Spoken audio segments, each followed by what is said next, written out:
Mtazamaji wangu, ni wakati mwingine mwafaka na kukaribisha kwenye mtandao wako nambari 1, darubini ya siasa hapa Double Vision TV. Na leo kuna jambo ambalo limeweza kutokea, manake Raila Odinga ameweza kuhutubia vyombo vya habari na ameweza kuzungumza masuala kadhaa pale kuhusiana na mgomo wa madaktari, na ameonekana kumrushia ama ameonekana kuikosoa serikali ya Mheshimiwa Daktari William Arap Ruto na kusema ya kwamba ishughulikie migomo ya madaktari haraka iwezekanavyo. Alipokuwa akizungumza na wanahabari, aliweza kuzungumzia nguzo 5 muhimu ambazo zinafaa kuzingatiwa, na pia akaweza kuipatia serikali makataa ya muda fulani ili waweza kushughulikia suala hilo zima. Mpenzi mtazamaji, ningependa nikutajie baadhi ya maneno ambayo aliyazungumza Raila Odinga, manake kuna vigezo kama 5 hivi ambavyo ameweza kuvizungumza pale Mheshimiwa Raila Odinga. Lakini kabla nikupeleka pale, mpenzi mtazamaji, na kuomba iwapo unajiunga na sisi kwa mara ya kwanza, basi chukua fursa hii mwafaka uweze kubonyeza alama ya subscribe, na ukifanya hivyo, mpenzi mtazamaji, utakuwa umejishindia nafasi fulani nzuri sana ya kuwa mwanachama wa chaneli hii, ili tutakapotoa uchambuzi kama usiku zijazo, utakuwa wa kwanza kupokea kwa njia shwari, ambayo pia ni njia maridadi. Aliweza kuzungumza mambo yafuatayo. Kwanza, akaweza kusema kwamba wale madaktari wanagenzi ama ma-interns walikuwa wanapokea mshahara wa takriban shilingi 206,000, na kufikia sasa hivi serikali ya Kenya Kwanza iliweza kutoa ratiba mpya, na wakasema kwamba wataweza kupunguza mishahara hiyo, nafikiri hadi shilingi 70,000, na jambo hilo alikuweza kuwafurahisha madaktari. Kwa hivyo Raila Odinga ameweza kuiambia serikali waweze ku-maintain huo mshahara, ama huo mshahara uweze kubakia hadi wakati ule mazungumzo yatakayofanyika kati ya viongozi wa madaktari na serikali. Na pia kuna jambo lingine ambalo Miguna aliweza kuzungumza suala hili, nafikiri siku kadhaa zilizopita. Akasema kwamba inawezekanaje daktari ambaye ametumia miaka kama 7 akisomea udaktari na akatumia miaka nyingine kama 4 akiwa kwenye shule pale, lakini ikifika kuna jambo ambalo pia Miguna aliweza kulizungumza, nafikiri siku kadhaa zilizopita. Akasema ya kwamba itawezekanaje daktari ambaye amesoma kwenye chuo kikuu takriban miaka 7, na huyu daktari alipata alama za A, analipwa shilingi 70,000. Alafu kuna mtu ambaye ako pale kwenye bunge, hakupata masomo yote ya kufurahisha, wengine madigrii wamenunua, lakini anapata mshahara wa shilingi milioni 1.5. Kwa hivyo ni jambo la kutamausha. Kwa hivyo Raila Odinga pia akaweza kusema kwamba kwenye namba 2 pia yenye Raila Odinga aliweza kuzungumzia, akasema ya kwamba wale madaktari ambao wanaenda kuongeza masomo, tunafahamu kwamba madaktari pia kama vile Wakenya wengine wote, baada ya labda mtu amepata kazi, anafika mahali anasema kwamba wacha niongeze masomo. Kwa hivyo anapoongeza masomo, anafaa mshahara wake aendelee kulipwa. Manake tunafahamu kwamba tunapozungumza sasa hivi ni kwamba idara ya afya iliweza kufanyiwa ile devolution, ama iliweza kugatuliwa ikapelekwa pale kwenye magatuzi pale, na baadhi ya magavana wanakataa kulipa madaktari ambao wameenda kuongeza masomo. Kwa hiyo Raila Odinga akasema kwamba madaktari hao waweze kulipwa. Alafu tena na kwenye nambari 3, Raila Odinga akaweza kuzungumza na akasema ya kwamba zile kandarasi za madaktari ziweze kuangaliwa upya, kwa sababu inasemekana ya kwamba baadhi ya gatuzi zingine hapa nchini Kenya wanapatia madaktari kandarasi ambao ni fupi sana, kuanzia mwezi 1 mpaka miaka 3. Kwa hivyo mpenzi mtazamaji, jambo kama hilo ni jambo la kushangaza sana. Inawezekanaje daktari ambaye amehitimu anapewa kandarasi ya mwezi 1? Mwezi 1, kusema tu kweli, mtu hatakuwa amejipanga. Na pia nambari ya 4, Raila aliweza kusema ya kwamba kukuwe na usawa kwenye malipo. Manake inaonekana ya kwamba kuna baadhi ya madaktari wanalipwa pesa mingi kuliko wengine, ila hali wamehitimu sawa na wanafanya kazi sawa. Kwa hivyo ikasemekana ya kwamba madaktari waweze kulipwa mishahara ambayo inatoshana, isikuwe kwamba ile nafasi ama ile pengo kati ya mwenye anapata pesa mingi na mwenye anapata pesa kidogo, ilo pengo limeweza kuonekana kuwa ni kubwa sana.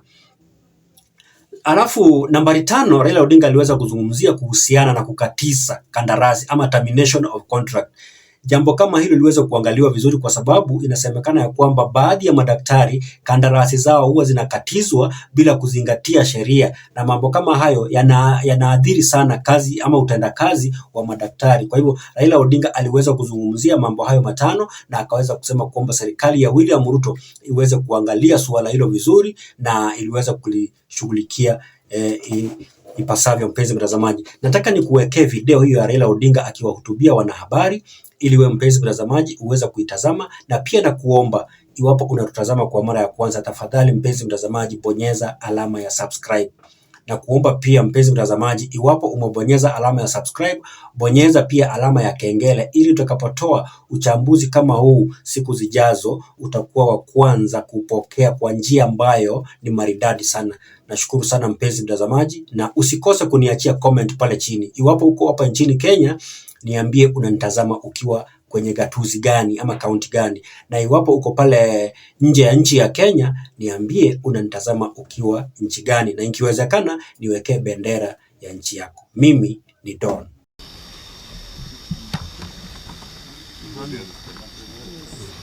Okay,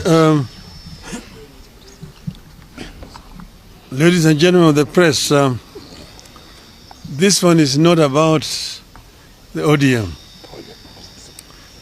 This is about the doctor strike. We have reviewed the fact that members of the 7,000 strong Kenya Medical Practitioners, Pharmacists and Dentists Union have been on strike since March 13th to demand better pay, and the strike has disrupted healthcare in the country's 57 public hospitals. We are of the view that the situation is moving from bad to worse, and soon we will have a full-blown crisis in which all health workers will don their tools. Already, clinical officers have joined. I therefore have a personal appeal to both the government and the doctors. After very wide consultations, I am convinced that the doctors and all other health workers currently on strike will be able to craft a return-to-work formula and resume duty if the government were to meet their demands halfway while negotiations continue. We therefore appeal to the government to address itself to the following 3 broad areas as a way of progress towards ending this strike. 1.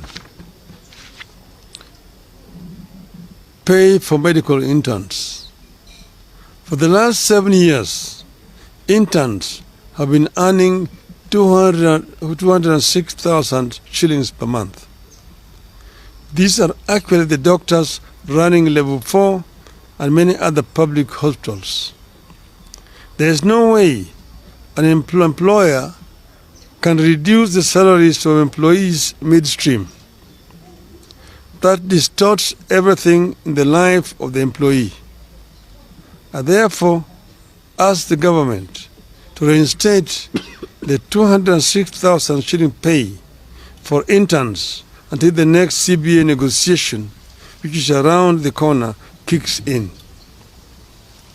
During that next round of negotiations, both parties will put their cases on the table for consideration. 2. Fees and salaries for doctors pursuing further studies. Counties are supposed to pay salaries of doctors who are enrolled for further studies like master's degree, while the Ministry of Health is supposed to pay fees. My understanding is that while counties have kept their side of the arrangement, the Ministry of Health has failed to do so since 2018. As a result, a number of doctors cannot complete their studies and graduate because of fees owed. And as they retake courses, counties have stopped their salaries because those doctors have overstayed in the college. I urge the Ministry of Health to immediately engage the doctors and their learning institutions with a view to clearing the fee balances and enable the doctors to complete their studies. The ministry must also engage counties to resolve the issue of pay for doctors who have overstayed in the college through mistakes not of their own making. The ministry should also work out a plan for paying stipends to doctors who forego county salaries and ministry fees and privately fund their higher education while offering services in public hospitals. Such hustles should be supported. 3. Address the problem of doctors on contract. I have been shocked to learn that some of our high-end hospitals are hiring doctors on as short as a month, 2-month or 3-month contracts. This is wrong. The ministry is failing to stand up for the doctors to prevent their exploitation and exposure to the unfair practices. This ministry must lay down the rules that ensure fair, respectful, and sustainable labor practices by both the public and private health providers. 4. Equal pay for equal work.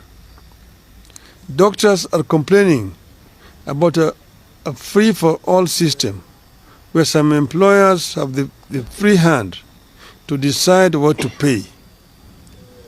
The result has been a very unequal system where doctors hired to do the same job experience huge variation in salaries. The medical profession is too important to be managed so casually. The ministry must intervene for the doctors. 5. And procedural termination of services. I have terminated contracts of the doctors for one reason or another to reconsider their actions and engage the doctors. The counties that have done so or are in the process of doing so know themselves. I request them to reconsider their steps. I believe that the above actions, if taken in consultation with the union, will see us avert the crisis that is building up in the health sector and pave ways for less antagonistic engagement. This is a crisis that has serious ramifications. We want this crisis to be resolved. We have not spoken before, but we want the government to take notice that we cannot remain silent for a longer time when this is persisting. We ask them to act now. And if they don't, of course they know that the consequences will be very grave indeed. Thank you very much.